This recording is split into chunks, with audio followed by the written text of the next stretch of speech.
It was a Thursday evening when Daniel received the text. His wife, Emily, had messaged him around 7:45 p.m., "Working late, big deadline tonight. Don't wait up." He trusted her. She was a senior project manager at a marketing firm and often had late nights. But something about the way she added, "Don't wait up," made his chest tighten. He brushed the thought away, trying not to sound paranoid, and focused on finishing dinner alone. As the night went on, Daniel poured himself some coffee and sat down in front of the TV. The empty silence of their home started to feel heavier than usual. Emily was usually good about checking in, a short call, maybe a quick selfie from her desk, but not tonight. By 10 p.m., his concern grew. He decided to surprise her with dinner the next evening to make up for how distant things had felt lately. But before going to bed, something unexpected crossed his mind. Emily's office had recently installed new security cameras, and she'd shown him a few of them on her phone app one evening. They'd laughed about how high-tech the company had become. Daniel still had the app on his phone because he helped her set it up for remote viewing. Out of curiosity, he told himself it was just that. He opened the app to check if she was still working. The feed loaded slowly, showing the quiet corridors of the office. The cleaning staff had already gone. Then he switched to the main workspace camera. To his surprise, her desk light was off. He switched to another angle, near the meeting room, and froze. There she was. Emily, sitting at the edge of the conference table, laughing softly. Across from her was her colleague, Ryan, the same man who had joined her team 6 months ago. They were close enough that there was no mistaking the intimacy in their body language. He wasn't touching her, but his hand rested on the table near hers, and she didn't move away. Daniel felt a cold wave of disbelief sweep through him. For a long moment, he just watched. Maybe it was innocent, he thought. Maybe they were working on a presentation. But then he saw her take off her blazer, lean forward, and whisper something that made Ryan smile in a way that didn't belong in an office. The clock on the screen showed 10:37 p.m., long after everyone else had gone home. Daniel's hands trembled. He closed the app immediately, his heart pounding. His thoughts blurred together, anger, sadness, confusion.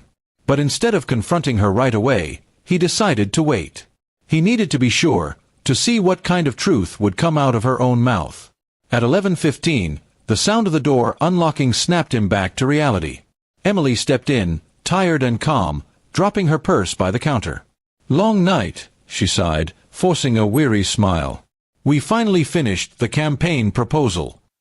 Daniel nodded, pretending to be half asleep on the couch. "Good," he murmured. "Glad you're done." She kissed his cheek lightly before heading upstairs to shower. He didn't say a word about what he'd seen. But his chest burned with silent questions. That night, he barely slept, staring at the ceiling, trying to understand where their marriage had begun to crack. The next morning, he made breakfast and acted normal. Emily chatted casually about her meeting schedule, completely unaware that Daniel had seen everything. After she left for work, he sat down at the table and opened his laptop. He replayed the office footage again. It wasn't his imagination.